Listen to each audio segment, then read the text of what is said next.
Assalamualaikum ya akhi ya ukhti. Sabar itu ternyata bukan hanya sabar ketika menghadapi ujian, tapi sabar itu ada 3. Sabar dalam taat, sabar dalam meninggalkan larangan, dan yang ketiga sabar menghadapi ujian. Maka yang ketiga saya terangkan sebuah hadis yang singkat. Orang yang mendapatkan ujian, Pak, sesungguhnya pahala mereka besar, walaupun tidak sebesar yang pertama dan yang kedua. Tapi Nabi kemudian menerangkan kepada kita, kelak pada waktu hari kiamat, Allah itu akan membagi manusia jadi 2. Yang pertama, ahlul afiyah, ahlul musibah, ahlul afiyah.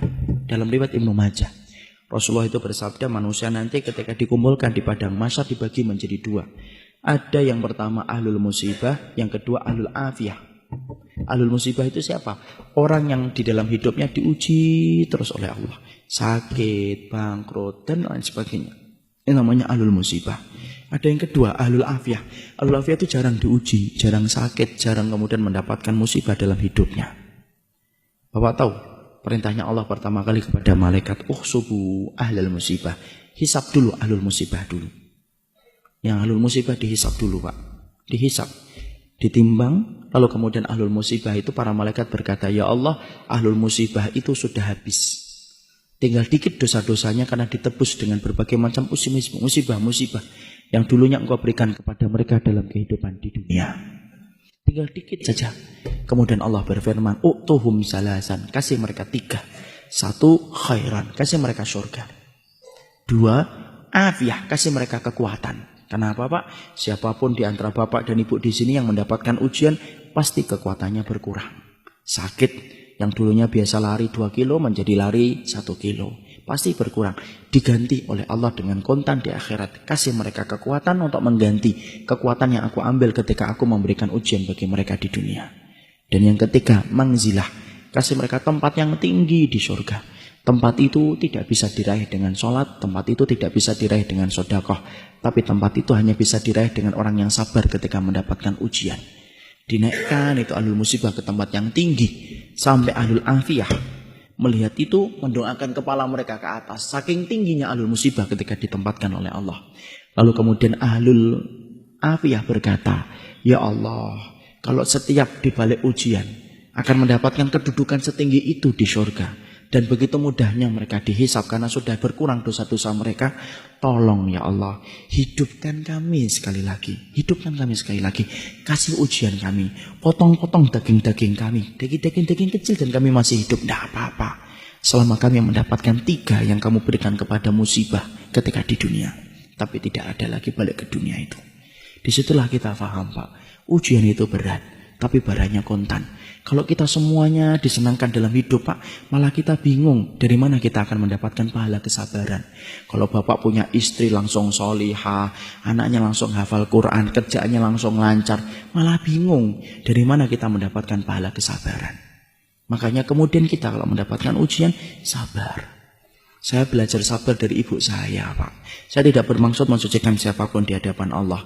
Tapi ibu saya dan bapak itu mendapatkan ujian yang menurut anak tidak ringan. Ibu dan bapak saya itu mendapatkan putra yang pertama Down syndrome, Pak.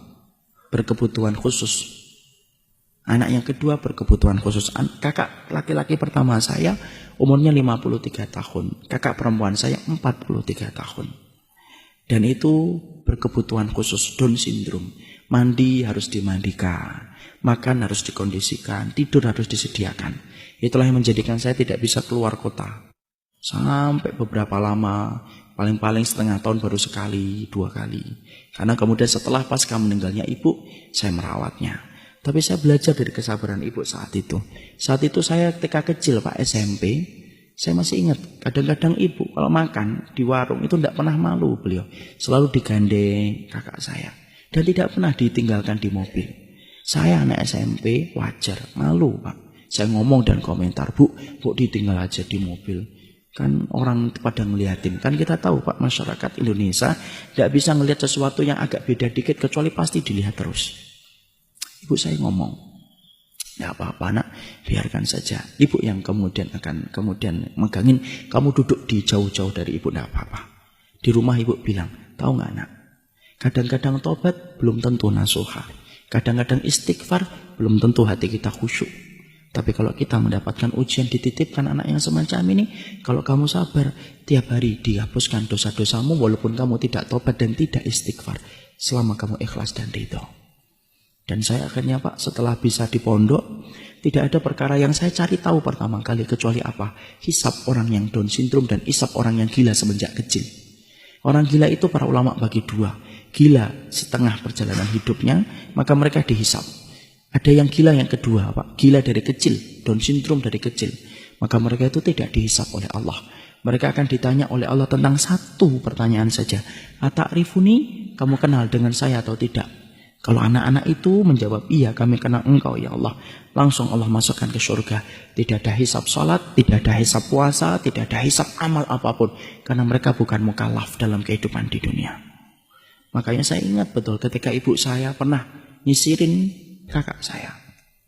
Ibu saya kemudian ngomong kepada kakak saya, nak, nanti kalau kamu sudah di surga, jangan lupakan ibu ya, jangan lupakan bapak, jangan lupakan adikmu. Karena kamu nanti insya Allah menjadi penduduk surga.